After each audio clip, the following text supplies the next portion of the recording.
الحمد للہ رب العالمین والعاقبۃ للمتقین والصلاة والسلام علی خاتم النبیین وعلی آلہ الطیبین واصحابہ الطاہرین اما بعد فاعوذ باللہ من الشیطان الرجیم بسم اللہ الرحمن الرحیم الصلاة والسلام علیک یا رسول اللہ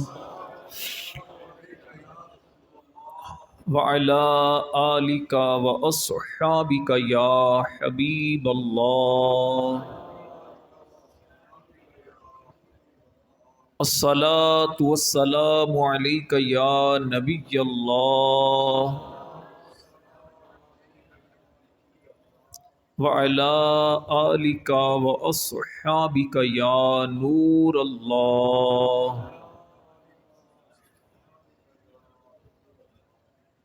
نویت سنت الاعتکاف۔ جو نمازی دور ہیں تھوڑا قریب آ جائیں، زیادہ ثواب اگلی صفوں میں ہے۔ اگر جگہ خالی ہو تو پھر سستی کی وجہ سے پیچھے نہ بیٹھا کریں۔ یہ بھی قیامت کی نشانیوں میں سے ایک ہے کہ لوگ اگلی صفوں میں آنے کی بجائے پچھلی صفوں میں بیٹھا کریں گے۔ جنازے میں سب سے زیادہ فضیلت والی صف یعنی زیادہ ثواب وہ سب سے آخری صف میں ہے، لیکن نماز کے اندر سب سے زیادہ ثواب اور فضیلت وہ پہلی صف میں ہے۔ لیکن عجیب لوگوں کا ذہن ہے، جلدی آنے کے باوجود بھی، صفوں میں خالی جگہ ہونے کے باوجود بھی اگلی صفوں میں بیٹھنے کی بجائے پیچھے بیٹھتے ہیں۔ شاید یہ وجہ ہو کہ مسجد سے نکلنے میں آسانی ہو، حالانکہ ہونا تو یہ چاہیے کہ مسجد میں بیٹھنے کو دل کرے۔ جو ابھی بھی باہر ہیں سستی چھوڑ کر آگے آ جائیں، اللہ آپ کا بھلا کرے، آگے آ جائیں۔ اس کا پتہ قیامت والے دن چلے گا، اس کے اجر و ثواب کا۔ اللہ کا شکر ادا کریں، اللہ نے آپ کو مسجد میں آنے کی توفیق عطا کی ہے۔ اب مسجد میں آ کر بھی اگر آپ پیچھے ہی آپ نے بیٹھنا ہے تو یہ تو ایسے ہی ہو گیا کہ بادشاہ کے دربار میں آئے لینے کے لیے اور بیٹھے بالکل کنارے میں جا کر، تو اس کو بے وقوفی کہا جائے گا۔ بادشاہ کے تو سامنے ہو کر بیٹھا جاتا ہے کہ تاکہ بادشاہ کی نظر پڑے اور ہمیں کچھ مل جائے۔ یہ تو رب کا گھر ہے، اللہ کا دربار ہے، یہ یہاں پر آگے آگے بیٹھا کریں، انشاءاللہ بہت آپ کو سکون ملے گا۔ میرے اور آپ کے لجپال نبی مکی مدنی صلی اللہ علیہ وآلہ وسلم کا فرمان ہے، جو بندہ صبح اور شام تین مرتبہ شوق اور محبت کی وجہ سے مجھ پر درود پڑھے گا، اللہ کریم اس بندے کے اگلے پچھلے گناہ بخش دے گا۔ 3 مرتبہ صبح، 3 مرتبہ شام، بڑا مشکل عمل نہیں ہے، آسان ہے۔ اگر عادت بنا لیں تو انشاءاللہ الکریم بڑا فائدہ ہوگا۔ صلو علی الحبیب صلی اللہ تعالی علی محمد وعلی آلہ وصحبہ وبارک وسلم، صلاۃ و سلاما علیک یا سیدی یا رسول اللہ وعلی آلک واصحابک یا حبیب اللہ۔ اللہ تعالیٰ کے راستے میں مال خرچ کرنا بڑی سعادت کی بات ہے۔ مال دیا ہوا بھی رب کا ہے۔ وہ بندہ بڑا خوش قسمت ہے جسے اللہ تعالیٰ نے مال دیا اور اللہ تعالیٰ کی دی ہوئی توفیق سے اللہ کے راستے میں اپنا مال خرچ کرے، اپنے رشتہ داروں پر مال خرچ کرے، یتیموں پر خرچ کرے، اچھے کاموں میں مال خرچ کرے۔ عربی کا ایک محاورہ ہے، علی جنسو یمیل الجنس، جنس کی طرف مائل ہوتی ہے۔ انسان کی طبیعت جیسی ہوتی ہے اس کو ویسے ہی افراد مل جاتے ہیں۔ انسان خود اچھا ہو تو دوست اچھے ملتے ہیں، برا ہو تو برے لوگ ملتے ہیں۔ انسان نیک ہو تو اس کا ساتھ نیکوں کے ساتھ ہوتا ہے، اور یہ جو قانون قدرت ہے یہ صرف دنیا میں نہیں، قیامت والے دن بھی اپلائی ہوگا۔ آقا کریم علیہ السلام کا فرمان ہے المرء مع من احبا، انسان اسی کے ساتھ ہوگا جس سے وہ محبت کرتا ہوگا، اور انسان کو محبت اسی سے ہوتی ہے جس کی طرف اس کی طبیعت کا میلان ہوتا ہے۔ اچھے لوگوں کی طرف آپ کا میلان ہوگا، دنیا میں بھی اچھے لوگ آپ کے ارد گرد ہوں گے، آپ کی اچھی پہچان بنے گی، قیامت والے دن بھی اچھے لوگ آپ کے ارد گرد ہوں گے، اور ان اچھے لوگوں کے ساتھ انشاءاللہ الکریم جنت میں داخلہ نصیب ہوگا۔ اسی طرح جس بندے کی عادت سخاوت کرنے کی ہوگی، جس بندے کو رب نے توفیق دی اور وہ مال اللہ کے راستے میں خرچ کرنا چاہے گا، دلی طور پر، دکھلاوے کے لیے نہیں، احسان جتلانے کے لیے نہیں، بڑائی کرنے کے لیے نہیں، بلکہ اس لیے کہ میرے رب کا دیا ہوا مال رب کے بندوں پر خرچ کر رہا ہوں، رب کا دیا ہوا مال رب کے دین کے لیے خرچ کر رہا ہوں، اللہ تعالیٰ کی رضا پانے کے لیے مال خرچ کر رہا ہوں، یقیناً یہ بندہ بڑا خوش نصیب ہے۔ اس بندے کو غور کرنا چاہیے، یہ دینے والا کام وہ ہے جو رب تعالیٰ کا ہے۔ دینا کام کس کا ہے؟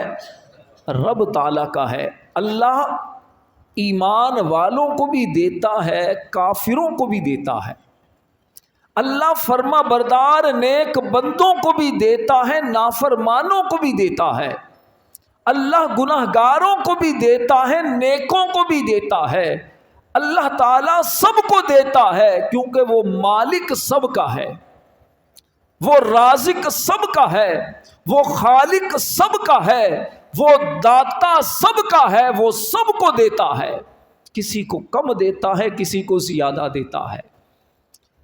فرق صرف اتنا ہے، اللہ اپنے پیاروں کو حلال کمانے کی توفیق دیتا ہے اور نافرمان حرام کے ذریعے مال لیتے ہیں۔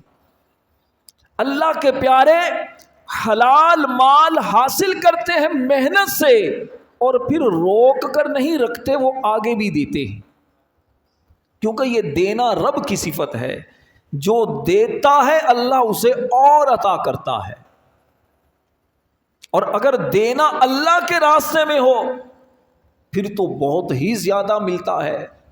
دینے والے کو جتنی خوشی ہوتی ہے لینے والے کو اتنی خوشی کبھی نہیں ہو سکتی، لیکن اس لذت کو وہی محسوس کر سکتا ہے جس کی دینے کی عادت ہو۔ جب آپ کسی غریب کو، کسی رشتہ دار کو، کسی یتیم کو، کسی بیوہ کو، کسی غریب بچی کو، کسی آپ مزدور کو کچھ دیتے ہیں تو اندر سے ایک سکون کی کیفیت پیدا ہو جاتی ہے، بلا ساختہ دل کرتا ہے رب کی بارگاہ میں جھک کر مالک کا شکر ادا کروں، مولا تیرا شکر ہے، تو نے مجھے کسی کا دکھ درد دور کرنے والا بنایا ہے، کسی کو دکھ دینے والا نہیں بنایا۔ دنیا میں انسان دو طرح کے ہیں، کچھ دکھ دیتے ہیں، کچھ سکھ دیتے ہیں، کچھ دوسروں کے لیے تکلیف اٹھا کر آسانیاں پیدا کرتے ہیں، کچھ دوسروں کی راہوں میں کانٹے بچھا کر سکھ تلاش کرنے کی کوشش کرتے ہیں۔ تاریخ گواہ ہے، لوگوں کو دیکھ لیں، سکھی وہی رہتا ہے، سکون میں وہی رہتا ہے جو لوگوں کی زندگیوں میں آسانیاں پیدا کرتا ہے۔ اپنے لیے تو سارے جیتے ہیں، اپنے لیے تو اکثر لوگ آسانیاں تلاش کرتے ہیں، لیکن جو اللہ کے پیارے ہوتے ہیں وہ مخلوق کے خدا کے لیے آسانیاں تلاش بھی کرتے ہیں اور ان کو آسانیاں فراہم بھی کرتے ہیں۔ بحیثیت مسلمان ہماری ذمہ داری کیا ہے؟ بہت ساری ذمہ داریاں ہیں۔ ایک ذمہ داری جس پر آج میں گفتگو کروں گا وہ ذمہ داری ہے اپنا مال اللہ کے راستے میں خرچ کرنا۔ دو چیزیں ہیں، ایک چیز تو یہ ہے کہ مال خرچ کرتے ہوئے ہماری نیت کیا ہونی چاہیے. دوسری چیز یہ ہے کہ مال رب کا دیا ہوا رب کے راستے میں خرچ کرنا ہے تو اب اس پر احسان نہ جتلایا جائے، دکھلاوا نہ کیا جائے. خرچ کرتے ہوئے نیت کیا ہونی چاہیے کہ میرا رب مجھ سے راضی ہو، میرے رب کا دیا ہوا مال رب کے کاموں میں خرچ کر رہا ہوں، اس سے بڑھ کر سعادت کوئی نہیں ہو سکتی. دنیاوی طور پر آپ کسی پر احسان کرتے ہیں، وہ بندہ آپ کو محسن سمجھتا ہے. اب وہ بھی آپ کے احسان کا بدلہ چکا سکے یہ ضروری نہیں. بغیر کسی مثال کے، بغیر کسی تشبیہ کے، ہمیں دینے والا کون ہے؟ کتنا خوبصورت نام ہے، اس میں بھی سستی کریں گے. ہمیں دینے والا کون ہے؟ ہمیں عزتیں دینے والا کون ہے؟ ہمیں اولاد دینے والا کون ہے؟ بیماری سے شفا دینے والا کون ہے؟ ہمارے دکھ درد کو دوا دینے والا کون ہے؟ ہمیں آسانیاں دینے والا کون ہے؟ آفتوں سے بچانے والا کون ہے؟ یقیناً اللہ ہے. سب کچھ رب کا دیا ہوا ہے، مال بھی اسی کا دیا ہوا ہے. وہی رب فرماتا ہے من ذا الذی یقرض اللہ قرضا حسنا. فرمایا کون ہے تم میں سے، کون ہے جو اللہ کو اچھا قرض دے، قرض حسن دے؟ کون ہے؟ مولا دیا ہوا تیرا ہے، تجھے قرض دیں. آپ اس کی لذت پر، مفہوم کی گہرائی پر غور کریں. دینے والا اللہ ہے، اللہ ہی فرما رہا ہے مجھے قرض کون دے گا. قرض تو وہ ہوتا ہے، قرض دو چیزوں کی وجہ سے لیا جاتا ہے. یا تو ضرورت ہوتی ہے، انسان کو ضرورت ہوتی ہے تو انسان قرض لیتا ہے، لیکن اللہ تو ضرورتوں سے پاک ہے، وہ تو ضرورتیں پوری کرنے والا ہے. یا پھر قرض اس لیے لیا جاتا ہے کہ آپ نے کسی کا قرض لوٹانا ہے، یہ بھی ضرورت ہی کی ایک قسم ہے. اللہ تو سب چیزوں سے پاک ہے. وجہ یہ ہے کہ اللہ جو مانگ رہا ہے بندوں سے، جو فرما رہا ہے بندوں، کون ہے جو اللہ کو قرض حسن دے؟ یہ ہے اللہ کے دین کو، دین کے پھیلانے کے لیے، دین کی سربلندی کے لیے، دین اسلام کی عظمتوں کے لیے، دین اسلام کو دنیا میں عام کرنے کے لیے. فرمایا جو اپنا مال دیتا ہے گویا وہ اللہ کو قرض دیتا ہے. در حقیقت قرض اللہ کو نہیں دیتا، در حقیقت اللہ کے راستے میں تھوڑا سا مال خرچ کرتا ہے، اللہ اسے 700 گنا واپس عطا کر دیتا ہے. ہم کسی کو قرض دیتے ہیں تو میں نے کہا نا ضروری نہیں وہ واپس بھی دے، کیونکہ جب اس کے پاس آئے گا تو ہی واپس دے گا، اور سب کو دینے والا تو اللہ ہے. میری جملوں کی گہرائی میں جائیے گا، میرے انداز کو نہ دیکھیے گا. میں کوئی زیادہ لفاظی کرنے والا بڑا مقرر نہیں ہوں، لیکن میں صرف ایک اپنی محبتوں کا اور آپ کی عقیدتوں کو تھوڑا سا جھنجھوڑ رہا ہوں. ہم میں سے ہر ایک کو اللہ نے دیا، ساری کائنات کو رب نے دیا ہے. کسی کو کم دیا ہے، کسی کو زیادہ دیا ہے. اور قانون خدا کا عجیب ہے، کسی کو کم آج دیا ہے، اسی کو کل زیادہ دے دے گا. کسی کو آج زیادہ دیا ہے، کل اسی کو فقیر بنا دے گا. کسی کو تاج سلطانی، کسی کو ٹکڑے در در کے. کسی کو تاج سلطانی، کسی کو ٹکڑے در در کے. یہ ہے مالک تیری مرضی، جسے چاہے جہاں کر دے. بے نیاز مولا ہے، وہ بے نیاز ہے. کون ہے جو اسے روک سکے؟ کون ہے جو اسے مجبور کر سکے؟ کون ہے جو اللہ کی بارگاہ میں معاذ اللہ وہ یہ کہہ سکے یہ نہیں ہوگا، اسی کو زیادہ ملنا چاہیے؟ وہ بے نیاز ہے. کائنات کا نظام اس نے بنایا، جس کو چاہے جتنا دے، جس کو چاہے بیمار کرے، جس کو چاہے لا علاج مریض کو صحت یاب کر دے. کمزوری میرے اور آپ کے اندر ہے. جس دن ہمارے اندر یقین پیدا ہو گیا نا، خدا کی قسم، جس دن ہمارے اندر یقین پیدا ہو گیا، ہمیں بھروسہ توکل رب کی ذات پر جس دن ہو گیا، مجھے دینا میرے رب نے ہے، مجھے دنیا داروں نے نہیں دینا. میری مشکلات کو میرا رب دور کرے گا، میری بیماریوں کو صحت میں میرا رب تبدیل کرے گا. اگر میں بے اولاد ہوں مجھے اولاد رب دے گا. اگر میری بیٹیاں ہیں تو بیٹے بھی رب دے گا. اولاد نافرمان ہے تو اسے فرما بردار میرا رب بنائے گا. میں محتاج ہوں تو مجھے تونگر میرا رب کرے گا. میں غریب ہوں تو مجھے مالدار میرا رب کرے گا. جس دن یہ یقین آ گیا، جس دن رب کی ذات پر بھروسہ آ گیا، ہم نے سجدے میں سر رکھنا شروع کر دیا، رب کی بارگاہ میں آنسو گرانا شروع کر دیے. خدا کی قسم کھا کر کہتا ہوں، بڑی سے بڑی مشکل بھی ہمارے راستے میں آ کر ہمارا کچھ نہیں بگاڑ سکتی. اللہ. لیکن یہ اسی وقت ہوگا جس دن ہمیں یقین ہوگا. اب یہ ساری باتیں نہیں. آپ میں سے کتنے نمازی ایسے ہوں گے، یقیناً ہوں گے، میں ہاتھ کھڑا نہیں کرواؤں گا، کتنے ایسے ہوں گے جن کے چہروں پر مصیبت میں بھی مسکراہٹیں ہوا کرتی ہوں گی، پریشانیوں میں بھی وہ اطمینان والی زندگی گزارتے ہوں گے. کبھی کوئی مصیبت آتی ہوگی تب بھی کہتے ہوں گے ارے مسئلہ ہی نہیں. بھائی کیوں مسئلہ نہیں؟ ٹینشن میں کیوں نہیں ہو؟ رب کی طرف سے آئی ہے، اللہ ہی دور کرے گا. ہے روزگار نہیں ہے، رزق کس نے دینا ہے؟ سیٹھ نے دینا ہے. یہی تو غلطی ہے. رزق تو رب نے دینا ہے، اس کا فرمان ہے، اس کا وعدہ ہے. میں نے قرآن پڑھا ہے، وَمَا مِن دَابَّةٍ فِي الْأَرْضِ إِلَّا عَلَى اللَّهِ رِزْقُهَا. زمین پر چلنے والا کوئی بھی ایسا نہیں جس کا رزق رب کے ذمے نہ ہو. وہ رزق دینے والا ہے. واللہ خیر الرازقین، بہترین رزق دینے والا ہے. بہترین رزق اسے ملتا ہے جو رب کا بہترین بندہ بنتا ہے. اللہ کو ہماری عبادتوں کی ضرورت نہیں، نہ ہماری تلاوت کی ضرورت، نہ ہمارے ذکر و اذکار کی ضرورت، نہ ہمارے لمبے لمبے سجدوں کی ضرورت. اس سے وہ ضرورتوں سے پاک ہے. ضرورت مجھے اور آپ کو ہے. میں اور آپ مسجد میں کیوں آتے ہیں؟ اس لیے نہیں کہ اللہ کی عبادت کر کے اللہ کی ضرورت کو پورا کر سکے، معاذ اللہ.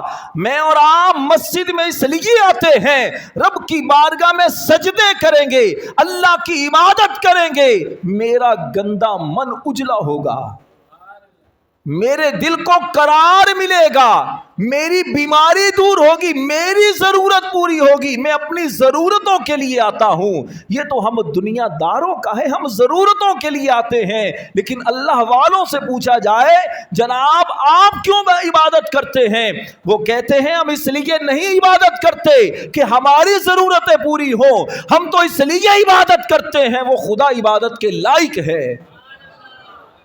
وہ ذات اس لائق ہے کہ اسی کو سجدہ کیا جائے.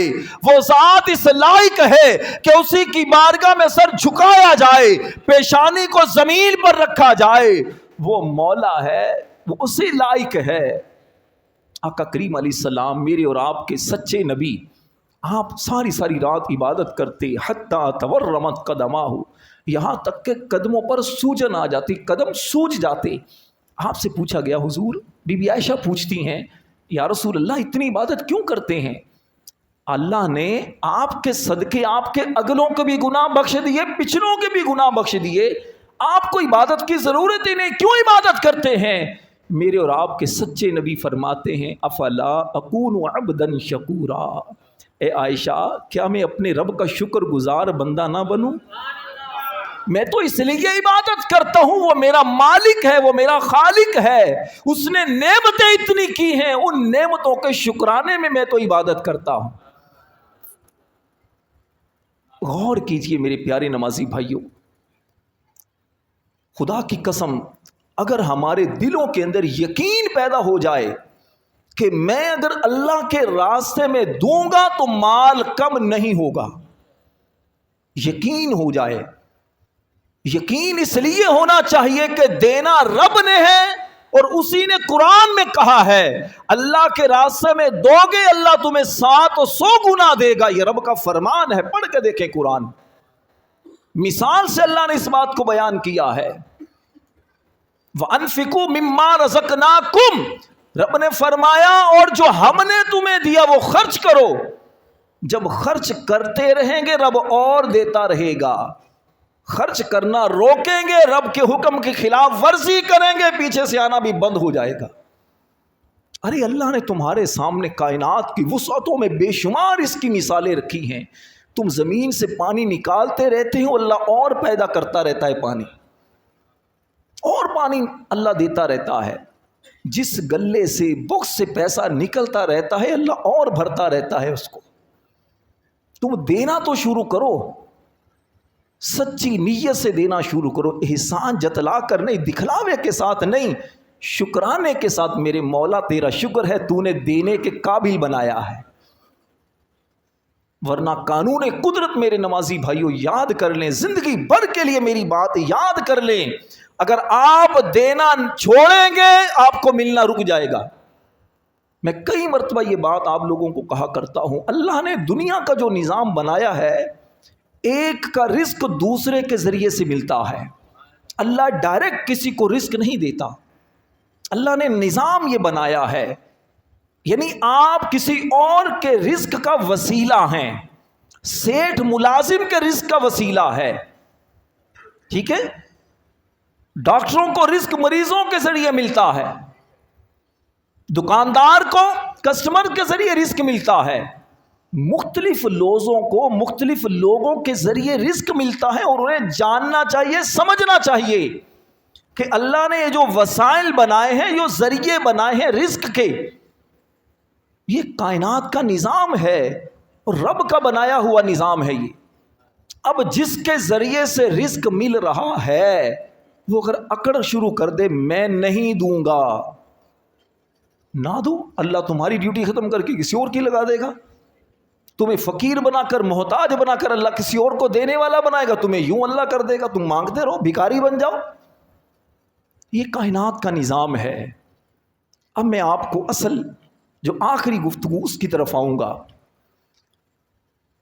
الحمدللہ آپ ہر جمعہ کو یہاں آ کر نماز پڑھتے ہیں. کئی نمازی پانچوں وقت کے مسجد کے نمازی ہیں، مختلف جگہوں پر بھی آپ نمازیں پڑھتے ہوں گے. جو یہاں کے الحمدللہ نمازی ہیں وہ بخوبی جانتے ہیں، درس قرآن ہوتا ہے، درس حدیث ہوتا ہے، مختلف بیانات ہوتے ہیں، فقہی مسائل بیان کیے جاتے ہیں. کچھ نہ کچھ جو میرے لائق ہوتا ہے میں الحمدللہ کوشش کرتا ہوں آپ تک دین کی دعوت پہنچاؤں. میرے جیسے اور کتنے ہیں، ہزاروں ایسے ہیں. یہ سارے کون ہیں؟ ان سب کو بنایا ہے دعوت اسلامی نے. سمجھیے گا بات کو. میں ذاتی طور پر اگر میں بات کروں تو نہ، میں 1.5 سال کا تھا جب والد صاحب دنیا سے چلے گئے تھے. میرے پیچھے نہ کوئی بڑے لوگوں کا ہاتھ، کوئی بھائی بھی نہیں تھا، اکیلا تھا. نہ ہی بڑے، کوئی ایسا نہیں کہ کسی نے کوئی ہاتھ رکھا ہو میں نے کوئی پڑھنا شروع کر دیا ہو. چھوٹی عمر سے ہی دعوت اسلامی کا ماحول ملا. اسلامی بھائیوں نے سمجھایا، مدرسۃ المدینہ میں لے کر گئے، قرآن حفظ کیا. پھر اسلامی بھائی ہی، میرے پاس تو شاید کرایہ بھی نہیں تھا پنجاب سے آنے کے لیے، اس وقت بھی مجھے چھوٹی چھوٹی چیزیں لے کر دیتے تھے. جس دن میں نے قرآن حفظ کیا تھا تو کوئی بھی ایسا نہیں تھا میرے گھر والوں میں سے کہ آ کر قریب کھڑا ہوتا. اسلامی بھائی تھے میرے، انہوں نے کسی نے باپ کی طرح سر پر ہاتھ رکھا، کسی نے بھائی بن کر سینے سے لگایا. کتنے سارے میرے گلے میں پھولوں کے ہار، تحائف، یہ وہ، اور بڑا اجتماع کے اندر اہتمام کیا. میرے گھر میں سے کوئی بھی نہیں تھا. ایک ایک چیز یاد ہے. پھر جب عالم کورس کے لیے آیا، وہ بھی اسلامی بھائی لے کر آئے، یہاں عالم کورس کیا، پھر بھی اسلامی بھائیوں نے کیا. امیر اہل سنت نے سر پر دستار سجائی، مدنی چینل پر بٹھا دیا. آج لاکھوں کروڑوں لوگ بلا شبہ میرے نام سے واقف ہیں، مجھے جانتے ہیں. یہ کس نے مجھے دیا؟ میں آج اگر تھوڑا سا میری کوئی پہچان بنی، تھوڑا سا مجھے بولنا آیا، میں کو میری واہ واہ، مجھ سے بڑا ناشکرا کون ہوگا؟ یہ سارا میری دعوت اسلامی نے مجھ پر احسان کیا. میں کہتا ہوں صرف مجھ پر نہیں، مجھ جیسے اور کتنے ہوں گے ایسے جن پر دعوت اسلامی نے اس طرح ہاتھ رکھ کر انہیں معاشرے کا ایک عزت دار فرد بنایا.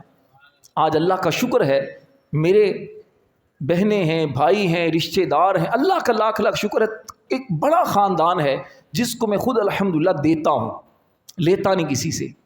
یہ میں اپنے فضائل نہیں سنا رہا، یہ میں آپ کو دعوت اسلامی کی ایک برکت سنا رہا ہوں۔ کیا آپ نہیں چاہتے کہ اور کتنے راشد نور مدنی بنے جو کبھی اسی طرح ممبر رسول پر بیٹھ کر دین کی اس انداز سے بات کریں، لوگوں کو نماز پڑھائیں، لوگوں کو ایک بڑے پلیٹ فارم پر دین کی خدمت کرتا ہوا آپ کو نظر آئے؟ یقیناً ہر ایک کی خواہش ہوگی۔ اس کے لیے میں آپ سب سے گزارش کروں گا، دعوت اسلامی کے لیے آپ میرے تمام نمازی بھائی دل کھول کر تعاون کریں۔ تعاون کریں گے؟ آپ سب سے میری گزارش ہے، ایک آپ کے امام کی گزارش ہے، ایک آپ کے بھائی کی، یوں سمجھے کہ احسان کا بدلہ تو نہیں چکایا جا سکتا، لیکن سال کے بعد ایک ایونٹ آتا ہے ٹیلی تھون کا، مدنی چینل پر آپ دیکھ رہے ہوں گے، اتوار کو خصوصی ٹرانسمیشن ہوگی۔ الحمدللہ ہر سال مجھے بھی خصوصی طور پر دعوت ہوتی ہے، میں بھی وہاں پر 2-3 گھنٹے جو بھی ممکن ہوتا ہے گفتگو ہوتی ہے، لوگوں کا ذہن بنایا جاتا ہے۔ تو آپ سب کو بھی گزارش کر رہا ہوں، آپ سارے میرے نمازی بھائی، اللہ نے جس کو جتنا دیا ہے، میں شروع میں جتنی باتیں کی ہیں اس کو ذہن میں رکھیے گا۔ دعوت اسلامی کہاں آپ کا پیسہ خرچ کرے گی؟ مدارس بنائے گی، مساجد بنائے گی، علماء تیار کرے گی، اور اس کے علاوہ مفتی تیار ہوں گے، کتابیں لکھی جائیں گی، مسجدوں کی تعمیرات ہوں گی، بیماروں کا علاج ہوگا، اور کتنے جو دنیا کے کتنے ممالک کے اندر افراد ہیں، قریباً 42,000 دعوت اسلامی کے امپلائیز ہیں، ملازم ہیں، جن کی تنخواہیں غور کریں۔ اور ابھی دعوت اسلامی نے بونس بھی ہر سال دیتی ہے، ڈبل تنخواہیں، پھر ہر سال تقریباً اضافے ہوتے ہیں تنخواہوں کے اندر، پھر علاج کا خرچہ وہ دعوت اسلامی برداشت کرتی ہے۔ یعنی میں کیا کیا چیزیں بتاؤں، کیا کیا کچھ نہیں ہوتا۔ میں خود فیضان مدینہ میں اجیر ہوں، جاتا ہوں روزانہ 10 سے شام 4 بجے تک، میں وہاں بیٹھ کر دیکھ رہا ہوں۔ تو یہ ساری باتیں آپ کو بتانے کا مقصد صرف آپ کو ترغیب دلانا ہے۔ اللہ نے آپ کو جتنا دیا ہے، جتنی رب توفیق عطا کرے، 1 یونٹ 10,000 کا کہا گیا ہے، لیکن آپ اس سے زیادہ دے سکتے ہیں، اللہ نے دیا ہے تو دیجئے۔ اور یہ دل میں رکھیے، اللہ کے راستے میں دے رہا ہوں، دین کی سربلندی کے لیے دے رہا ہوں، انشاءاللہ وہ کریم مالک مجھے بے بہا عطا کرے گا، دنیا میں بھی ملے گا، انشاءاللہ آخرت میں بھی اجر و ثواب ملے گا۔ کم از کم جو میرے نمازی بھائی ہیں، اللہ نے جس کو توفیق دی، کم از کم 1 یونٹ 10,000 کا وہ تو ضرور دیں۔ الحمدللہ میں خود بھی جو میری حسب توفیق ہوتا ہے میں الحمدللہ دیتا ہوں، کیونکہ مجھے پتہ ہے مجھے اتنا دعوت اسلامی دے رہی ہے، اتنی عزتوں سے نواز رہی، اس سے بڑھ کر کیا ہے؟ اور یقیناً یہ میرے رب کا کرم ہے، رب کا کرم ہے۔ اللہ تعالیٰ نے عزتوں سے ہم سب کو نوازا ہے۔ اگر 10,000 نہ دے سکیں 5,000 کر لیں، 5,000 نہ کر سکیں تو 1,000 تو ہر ایک دے۔ جتنے میرے نمازی بھائی میری مسجد میں، کم از کم یہ تو سارے کے سارے، کوئی بھی نمازی ایسا نہ ہو وہ نہ دے۔ آج دینا چاہیں آج دیں، مجھے ڈائریکٹ آپ دے سکتے ہیں، نماز کے بعد مجھے دے دیں، ہمارے مسجد کے باہر بھی کچھ افراد ہوں گے اسلامی بھائی، ان کو دے دیں۔ اگر یونٹ جمع کرانا چاہیں ڈائریکٹ 10,000 20,000 جو بھی آپ ڈائریکٹ میرے ہاتھوں میں دیں، انشاءاللہ فیضان مدینہ میں دعوت اسلامی کے مرکز میں دعوت اسلامی کے لیے انشاءاللہ جمع کرائیں گے، تو ظاہری بات ہے کہ وہاں پر ہوگا جی کس نے کیا کیا، تو ہمیں بھی ہوگا جی الحمدللہ ہم نے بھی، ہماری محمدی مسجد میں بھی ہمارے نمازیوں نے کوشش کی ہے۔ آپ سارے ساتھ دیں گے؟ سارے نیت کرنے میں تو کچھ نہیں جاتا، ثواب ملے گا، اچھی نیت ہوگی تو۔ 1 روپے بھی نہ نکل سکا تو انشاءاللہ اچھی نیت سے ثواب تو ملے گا۔ سارے نیت کریں، انشاءاللہ سب نے دینا ہے، ٹھیک ہے؟ اللہ نے چاہا تو انشاءاللہ دیکھیے گا اللہ تعالیٰ وہ کچھ عطا کرے گا جو آپ کے وہم و گمان میں بھی نہیں ہوگا۔ اللہ مجھے اور آپ کو اپنے راستے میں ہمیشہ دینے والا بنائے، اللہ مانگنے سے، محتاجی سے مجھے اور آپ کو ہمیشہ محفوظ رکھے، آمین بجاہ النبی الامین صلی اللہ علیہ وسلم۔